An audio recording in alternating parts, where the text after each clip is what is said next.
Good afternoon, everyone, and welcome to TBR's quarterly Telecom Vendor Benchmark Review. My name is Allison Crawford, and I will be your host for today's session. Over the past year, we've engaged with our readers through our quarterly webinars to provide you with additional insight into the state of the networking and mobility market. We've had some good questions and discussions with you, and we're excited to continue to connect with you as the NMP practice grows. Before I hand this over to Mike and Chris, there are a few housekeeping items I'd like to review with you. First, we're going to be recording today's session and posting it on our YouTube site, TBRI channel. We encourage you to visit this channel to watch this presentation or any of the others that we've posted. Second, we'd like to hear your opinions and thoughts on the materials we're presenting. Please send us any questions or comments to the Q&A or chat function.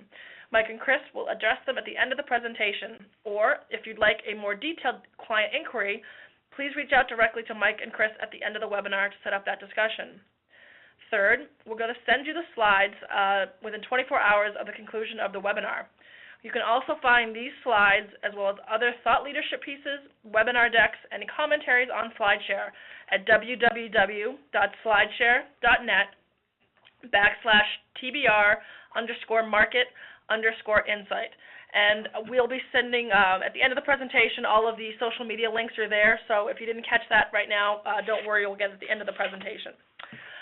With that, let me introduce research analyst Mike Soper and analyst Chris Antlitz from the Networking and Mobility team here at TBR. Mike is the primary author of the Telecom Vendor Benchmark, and Chris has been covering the telecom infrastructure services market for the last 5 years. This team has been instrumental in assisting our clients to improve their strategic go-to-market plans and improve performance. And with that, let me hand this over to Chris and Mike.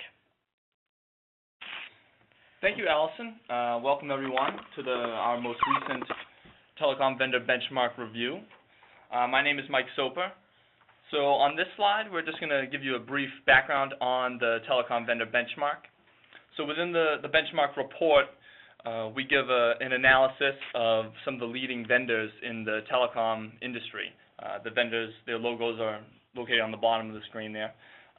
We also provide financial modeling, helps our customers gain a better understanding of the vendor business models. We also evaluate their strategies in the telecom infrastructure, the services, and the applications markets. And then we also break it down by vendor performance in 3 regions, the Americas, EMEA, and APAC.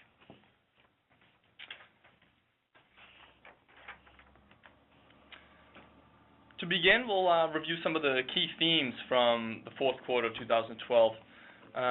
So first, we had LTE revenues. They, for the first time, were offsetting the decline in legacy technology revenues. These are technologies like GSM and CDMA, where demand has really fallen off. We also saw Latin America and China. The operators there are soliciting vendors for LTE contracts, and Latin America and China, they'll both really drive the LTE market in 2013. We also saw Huawei and ZTE, they're building up their managed services capabilities, and that's really as NSN and Alcatel-Lucent are kind of reducing their exposure to low-margin services like maintenance and field operations. Huawei and ZTE, they're building their global network operations centers and building up their customer base in managed services to better compete with vendors like Ericsson. So now we'll jump into slide 5, where this graph shows overall vendor revenue in the telecom space. It shows operating margin as well as revenue growth for the 4th quarter. So here, you notice that Cisco is a bit of an outlier in terms of operating margin. They've been able to, after their restructuring over the last 2 years, they have a much leaner organization, and that's helping them keep their leading margins in the industry. You notice that Ericsson has the largest revenue bubble. They are outpacing everyone else in total revenue, not just because their infrastructure business is the largest, but because their services business is much larger than their closest overall revenue competitor, Huawei. Ericsson, you'll notice that they had a negative operating margin for the quarter, but that was really due to their they wrote down the value of their stake in the ST Ericsson joint venture, and otherwise they would have had a positive operating margin. You'll also notice that ZTE was a bit of a laggard in the quarter.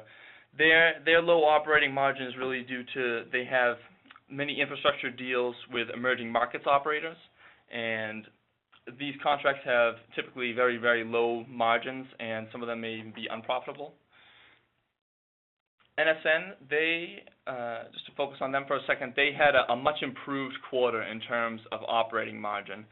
Their focus on North America, Japan, and South Korea has really been paying off. Their LTE deals in those markets are high margin, and they're really buoying the company, and we expect that to continue into 2013. Jumping into the infrastructure market. So for the most part, vendors who succeeded in North America, Japan, and South Korea were able to grow their infrastructure revenues in 4Q12.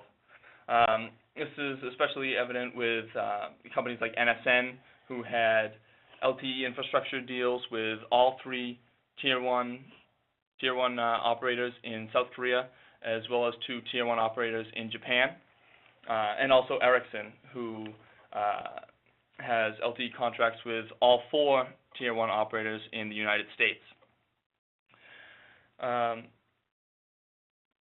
Huawei, they were a growth leader in the infrastructure market in 4Q12, really because they've been able to build up their market share in Europe and as well as Canada, since they're really barred from participating in the United States market because of governmental concerns. ZTE, they're at the bottom of the chart. They were a growth laggard in 4Q12. Their revenues are concentrated with emerging markets operators as well as the Chinese operators, and those operators they've cut back their CapEx spending on legacy 2G GSM as well as 3G CDMA, and that's really impacting ZTE's revenues.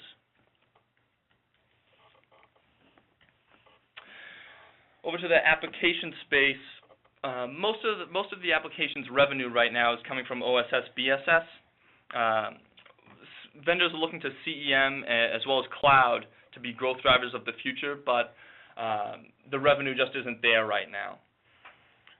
So the growth leader for the quarter was Alcatel-Lucent, which was a bit of a surprise, but they were really driven by one major subscriber data management platform contract with a European operator, so this was kind of a one-time deal.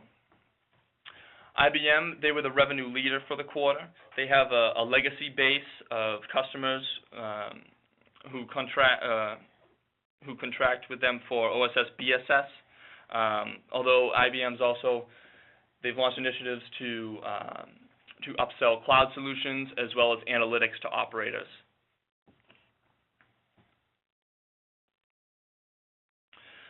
In the services market, you notice that far and away Ericsson is the services leader. They have the most managed services contracts as well as the largest service organization. And right now what they're really trying to do is protect their market share from upstarts like Huawei and ZTE, both of which are building up their managed services capabilities. They're establishing new network operations centers in strategic markets. They're building up their customer base in regions like Europe.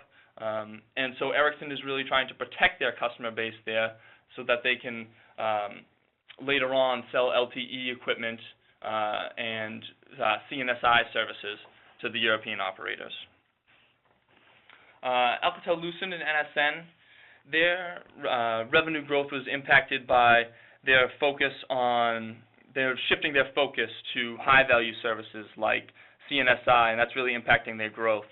They are downsizing in some of the managed services that are low margin, like field maintenance, operations, and they're exiting contracts that are low profitability or unprofitable. You'll also notice that HP, Accenture, and IBM are in a bit of a cluster on the graph, and these professional services firms, they're seeing some of their contracts delayed, and when they are winning contracts, they're of a longer duration, which means that they're converting to revenue at a slower rate, and that's impacting their growth. We'll look at some of the geographies now, and what was really the story in the Americas region was LTE, and that was particularly the story in North America. Most of the vendors were down in Latin America, although we expect that in 2013 that will change as operators in Latin America begin to roll out LTE. So Ericsson was the leader in revenue with their 4 Tier 1 contracts, as well as some smaller contracts, and their contract with Rogers in Canada for LTE. Huawei was the growth leader. They had LTE contracts with 2 Tier 1 Canadian operators, as well as a strong base in Latin America.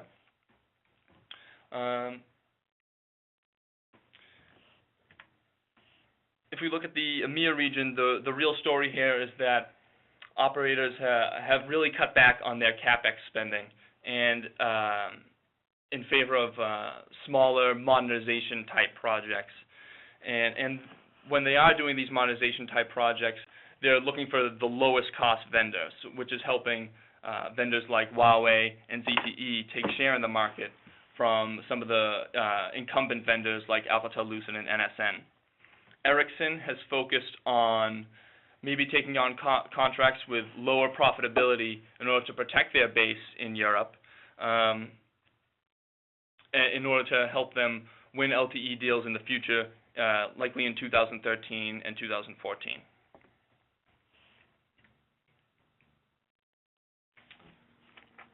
In the APAC region, vendors were most impacted by a slowdown in spending by the Chinese operators. They're in between investment cycles. Over the past few years, they have been investing in their 2G and 3G networks, but there's a bit of a lull right now as they await to invest in their TD-LTE networks. This year, China Mobile will deploy 200,000 LTE base stations, and then in 2014, they'll deploy an additional 150,000 TD-LTE base stations, which will help most of the Tier 1 vendors grow their revenues year over year in China. NSN was the growth leader in 4Q12 in the APAC region, and that was due to their focus on South Korea and Japan, where they had a number of Tier 1 LTE contracts. And so this is helping boost their TIS revenue as well as their infrastructure revenue in the region. Just to wrap up some of the key themes we talked about. So LTE revenue, that was the big story. Those revenues are now offsetting the decline in legacy technology revenues.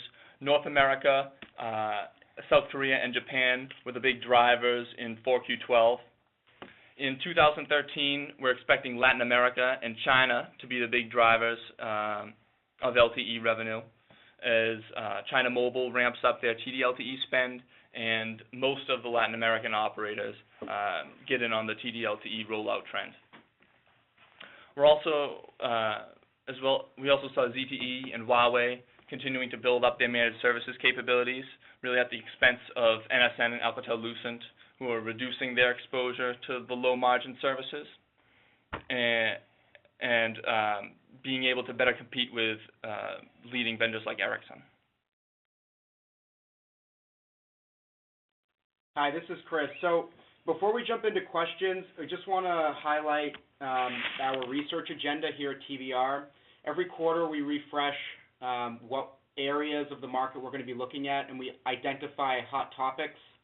And this information gets rolled into our quarterly vendor reports, which then gets rolled up into this vendor benchmark. So what you guys are seeing here is the high-level overview of what the key drivers and developments were in the marketplace. So just to give you guys an idea of what we are looking at going forward, things like network function virtualization. This was a big hot topic at MWC this year, and we are doing quite a bit of research in that area. Ongoing tracking of LTE deployments on a global basis. We are looking at contracts that are being awarded, to which vendors, how much revenue, and when that's going to be recognized.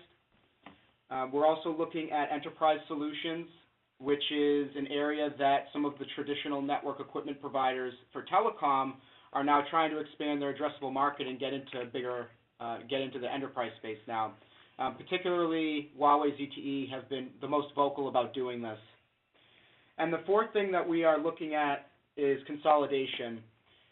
We're expecting some more M&A to occur in this industry, and we're keeping very close tabs on any new mergers and acquisitions that are being announced.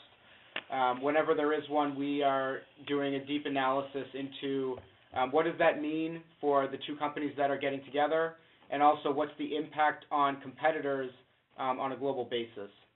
So just some things to keep in mind. And on the right side of this slide is the list of related reports. So we do, for each of the 11 vendors that are in this benchmark, we do a quarterly report on them, and we are looking at, we tear apart their business, and we do financial benchmarking, we do strategy analysis, we do tracking of deals, tracking of new products, and that's all rolled into these reports, which then gets rolled up into the benchmark. So with that, I think we'll open it up for questions. Great. Thanks, Chris. Thanks, Mike. So we had a couple questions come through. I encourage everyone out there, if you have any questions, to send them through now. The first question we got, guys, is can NSN's resurgence be maintained over the course of the next year?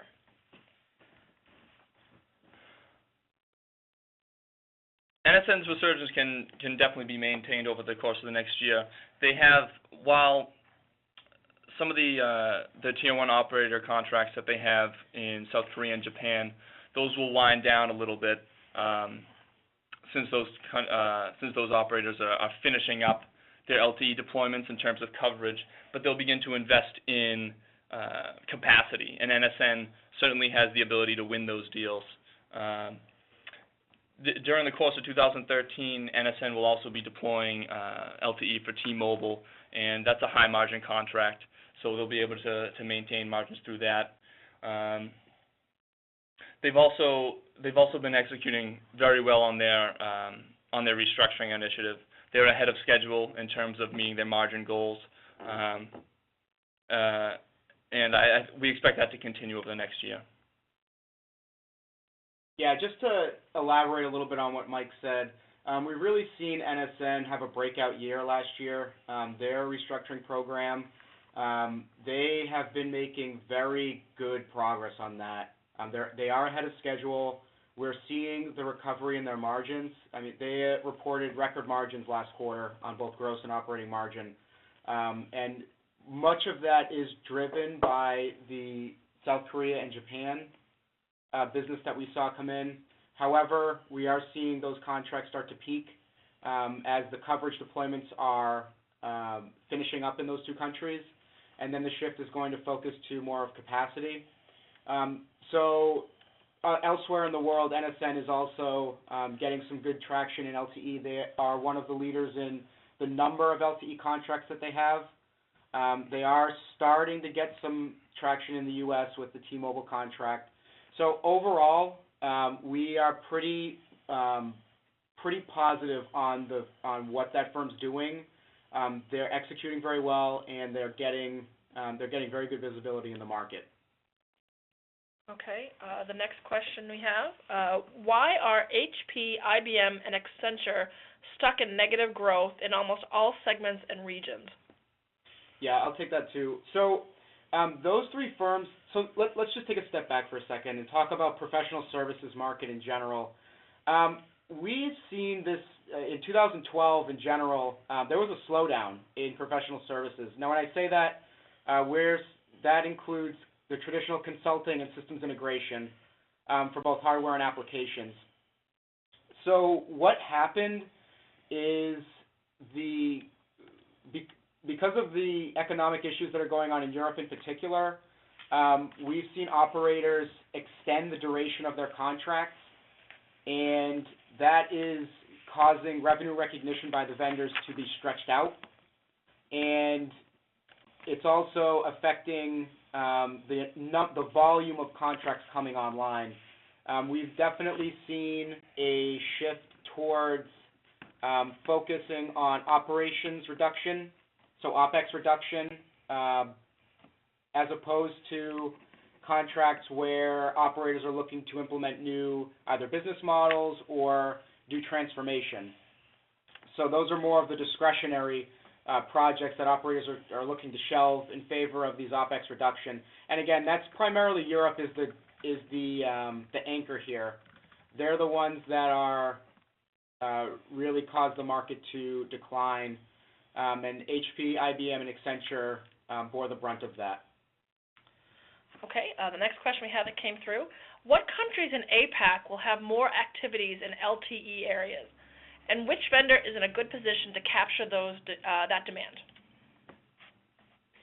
So APAC, so South Korea and Japan are pretty much already called for. So let's set them aside. What else in APAC is going to be the big driver? It's really China and India. With China, my colleague Mike mentioned the TD-LTE contract with China Mobile. They're going to spend almost $7 billion this year on TD-LTE. Massive, massive contract. China Unicom and China Telecom, they're still wild cards right now. They're going through the central planning process. They're still trying to figure out how they're going to invest in LTE, what spectrum bands they're going to use, et cetera. So there's a little bit of a lag there. We are expecting them to start spending aggressively on LTE in 2014. And then India is the biggest wild card because they have a mix of, let's call it political and economic issues there. India, they really need to get the regulatory framework streamlined. There's been some issues with spectrum licensing there, and operators have been reluctant to push forward with LTE deployments until there's more clarity on the political environment there, because they don't want to commit the capital if the government's going to come in and say, well, we're going to move your spectrum to this carrier, or you can't use it here. There's strings attached, and they really need to figure those things out before the operators are going to start investing there. So our models are calling for India to really start ramping up in late 2014 and 2015. Okay, we have another question that came through. Are the major U.S. operators getting concerned enough about ALU's financial and performance issues to consider introduction of another vendor for the macro network? That is definitely a consideration in the purchasing process. Alcatel-Lucent's issues are very well known by the market. There has not been improvement from their performance program. They now have a regime change there where they have a new CEO, and there's some uncertainty there about what the direction of the company is going to be. Are they going to remain an end-to-end supplier? There's a lot of uncertainty around the firm right now. With that said, Alcatel-Lucent, they are very well entrenched in key operator accounts, and their infrastructure, they're the legacy infrastructure provider and the next-gen infrastructure provider to those operators. They're going to be reluctant to let go of them. Which operators am I specifically talking about? I'm talking about AT&T, I'm talking about Verizon, I'm talking about Sprint. If you look at Alcatel-Lucent's geographic revenue distribution, 40% of their revenue comes from North America, and of that, 3/4 of that is from those three operators. So substantial dollar volume that they get from those three operators, and they've been working with Alcatel-Lucent for many years, and they continue to be they are keeping the firm strong in that market. Elsewhere, in other countries, I'm just talking about the U.S. there. If you look at other countries, Alcatel-Lucent is losing market share in Europe. We do see that. We also see them losing market share in India. That was another big area that they've lost share in. We have one more question right now, so if anyone has any additional questions, I encourage you to send them through the next couple of minutes. The last question we have right now is, do you see anyone who can potentially be a threat to the core players you've discussed here? Anybody who could be a threat? That's what the question yeah, so there's a few companies that we are looking at very closely. just focus on one, and that would be Oracle. Now, in the last 6 months, Oracle has announced they are purchasing Telecom and Acme Packet. Yep. So we've really seen Oracle wanting to become a bigger player in this market. They are leveraging their very strong cash position to buy out firms. We are seeing them wanting to play in the service layer. So this goes beyond the core BSS, OSS business that they have. They're looking at things like SDP. They're looking at SDM and several other areas in the application layer where they can be a critical and very important, play a very important role within the operators from a software standpoint. Okay, looks like we don't have any other questions at this time. So I want to thank folks for sending the questions that we did get through today, and thanks Chris and Mike for your time. As I promised, we have put all these social media links where you can follow both Chris and Mike as well as TBR, as well as download the presentations from SlideShare. And if you want to pass along the presentation to your colleagues, the YouTube channel has all of the recordings that we talked about so far. Couple quick things I'd like to wrap up with. First of all, we have a bunch more webinars on the benchmarks that the NMP practice covers. We have the mobile operator benchmark on 4/18 coming up, the TIS benchmark on 4/17, the TIS margin model is coming up on 5/2. The NIS webinar is on 5/9, and the addressable market forecast is on 5/14. So if any of you would like to attend those and don't have the URLs to register, please reach out to me, and I will make sure that you have those. Before you sign off, there's a quick survey that we'd like to have you guys fill out. Let us know how the presentation was, how the presenters were, any feedback you guys can provide. We use that quarter to quarter to improve our presentations. I'm going to leave the chat function open for another couple of minutes in case there's any last-minute questions or requests for meetings from the audience. Otherwise, we thank you for your time, and we look forward to speaking with you guys all again next quarter. Have a great afternoon, everyone.